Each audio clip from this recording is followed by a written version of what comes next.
This nuclear-powered Leviathan wields enough ordnance to erase a sovereign nation. Suddenly, 5 Russian warships broke. What unfolded next shattered every doctrine in the tactical. Engage this because this engagement was scrubbed from the headlines. 0519 hours. The ambient hum of the radar room shifts. When the scopes reveal a nightmare scenario, 5 hostile contacts paint the screen at exactly 0. But here is the critical intelligence regarding advanced naval surveillance. The ANSPY can lock onto a target the size of a baseball from 200 miles out. And yet, these 5 materialized at a lethal range. That is not a... That is a Russian Admiral Gorshkov-class frigates, flanked by Udaloy-class destroyers, utilize advanced radar-absorbent and aggressive electronic warfare, engineered to mask their signature into the background noise, until they are positioned for the kill. Inside the Combat Information Center, operators watch the ghosts synchronizing within their formation spacing, mathematics holding spacing at 3.2 nautical miles, locked in tight, a maneuver requiring months of drill to execute. Speed holding 23, surging to 25. Commercial hulls don't generate. They are moving in absolute lockstep. Simultaneous throttle, synchronized across 16 miles. The bridge crew identifies the threat profile but the Russian task force's next move would force a command decision that only 3 carrier have had to execute in the radio silence.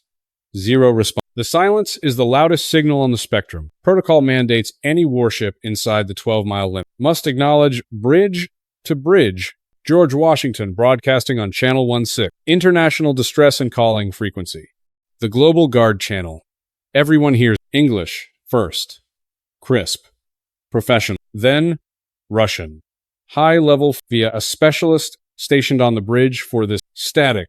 Here is the tactical reality of now under the 1907 on international regulations for preventing collisions at sea, known as COLREGs, vessels are required to signal intent. When the risk of collision becomes imminent at 18 nautical miles with rapid closing, that hostile intent is legally established. The moment they refuse to respond, the Russian formation isn't just maintaining, they're making a calculated. They do not recognize the carrier's authority to dictate we saw this exact tactical playbook back in 2016, when Russian destroyers hard-shadowed the USS Ronald Reagan. Deep in the Sea of Japan, range drops to 16 miles. On the surface plot, those 5 contacts execute a maneuver that shifts their braking formation, each vessel adjusting course, precision, initiating a protocol, naval tactician, an arc interception pattern. The geometry of total control, demonstrating how 5 ships choke out a range. 14. The Russian formation locks into its spread. Lead ship holds the center. Units 2 and break outward. 3, 5 degrees. Units 4 and 5 extend the flanks. From a satellite view, they've formed a shallow crescent. 12 with the USS George Washington's projected track running dead center into the trap. This isn't random. This is textbook Russian Navy, straight from the pages of their fundamental. It dictates arc formations for total air, achieving dominance without direct confrontation. But the physics remain unforgiving. The mathematics are brutal in their simplicity. A Nimitz-class carrier, 1,092 feet, with a turning radius of approximately 2,100 feet at standard flanks. The Russian battle group has positioned itself precisely inside that. If the carrier breaks course now, she vectors directly toward a flanking hostile, effectively surrendering control of the course. If she maintains she threads the needle within 3 nautical of all 5 contacts. Danger clear. At that proximity, a single miscalculation. Electro-optical sensors locked. Range collapsing below 10 miles. So, here, if you were the skipper responsible for 5,000 souls, do you turn to de-escalate, or do you hold the line and risk it, betting your life that they blink first? The closest point of approach, where strategy dissolves into mere geometry. Naval computers calculate this as CPA. Closest point of approach, a real-time tactical solution factoring velocity, heading, wind, drift current, and the turn radius of both warships. Tracking the USS versus the lead Russian destroyer. Initial CPA reading, 4.3 nautical miles, 26,000 feet of separation. It looks safe on paper until you realize the physics of the engagement. At a combined closure rate of 50 knots, that kill box collapses in under 5 minutes. The tactical plot updates every pulsing on the bridge display. 4.3 drops to 4.1, then 3.9. Every digit marks thousands of feet of open ocean, vanishing between mountain size. Mark 3.8 miles. Hostile contact surges. Nothing, a 2-knot spike. 25 to 27. That acceleration is a probe to test the carrier's waiting for a flinch in the equipment. We hold our course. OD reports bearing drift. Contact 3. Russian destroyer. Starboard hard rudder. 5 degrees inward. They are collapsing the corridor. The carrier threads the needle through a choke point, constricted by half a mile. Yet, she maintains velocity. 0 deviation and blind to the geometric kill box closing in around her. The weapon they didn't anticipate. How intelligence neutralizes aggression. 2.9 nautical miles. An MH. 60R Seahawk. Lifts from the no scramble, no panic, just a calculated ascent into a standard patrol vector.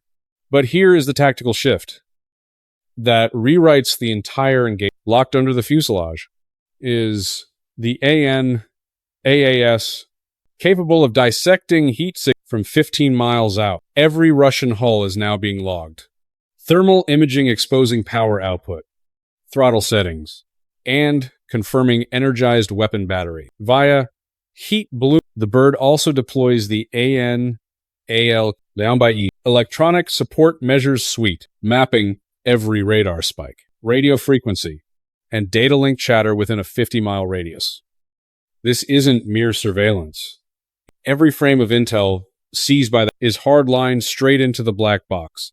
Time-stamped, irrefutable. But there is a secondary variable. The instant that Hilo locked its Russian tactical cohesion began to fracture. A hostile vessel drifts. 2 degrees, a sloppy correction at 2.5 nautical miles out. The Russian flagship drops speed. 1 knot. The blockade is crumbling.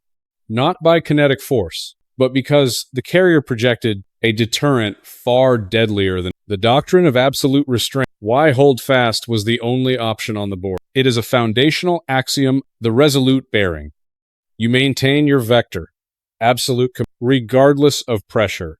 It sounds, but it is written in the blood of Cold War stand, where the first captain surrendered dominance for a generation. 1988. Executes a deliberate ramming maneuver, an attempt to bully her from the Black Sea. Yorktown held her line. She took the hit. She drove forward. That command decision forged an ironclad precedent. United States carriers never yield the right of way. The captain of the George Washington understands because every carrier analyzes these tactical precedents before assuming the con. Flanking away from the Russian formation validates that their coordinated pressure tactic. It invites identical every time a U.S. carrier transits in on the periphery of Russian operating zone at range 1.9 nautical mile. The Russian cordon is visibly fracturing. Vessels synchronized mere minutes ago. Break formation. Independent maneuvering. Interval. They are bleeding off the intercept geometry. The blockade didn't collapse due to superior or advanced tech in your own battles. When have you held the line against? Did the chaos resolve because you refused to blink or because you sought a The aftermath is written in deck logs, not headlines. 0540. Surface radar tracks 5 Russian trailing distance, 8 nautical vectors parallel. Collision course. They remain on station. Watch, but they no longer command the sea. The engagement ends not with a cinematic explosion, but with the cold finality of a log entry. Multiple contacts tracking. Safe separation. No deviation from mission. That single entry, time-stamped and digitally encrypted, cements the definitive tactical record. And that log carries more weight than any civilian broad. Maritime encounters aren't judged by optics, but by cold, hard telemetry. Negative. Did the hostiles breach call rate? Negative. Was weapons release authorized? Negative. According, this was nothing more than a routine transit, but inside every ops, analyzing this feed, the tactical takeaway is absolute. The bird, after 47 minutes on its sensor packages already uplinked to Fleet Command. That intelligence is far more than any breaking news, because the next time these assets soar, U.S. commanders will have their maneuver profiles memorized. We know their comms frequency and exactly where their discipline fractures. The USS George Washington pressed the mission, maintaining heading. No shots fired. 5 Russian bogies faded astern. Their blockade attempt logged, then disregarded. Out here, power isn't measured by the loudest posture, but by the unyielding momentum. Subscribe for the declassified briefings that never make the evening.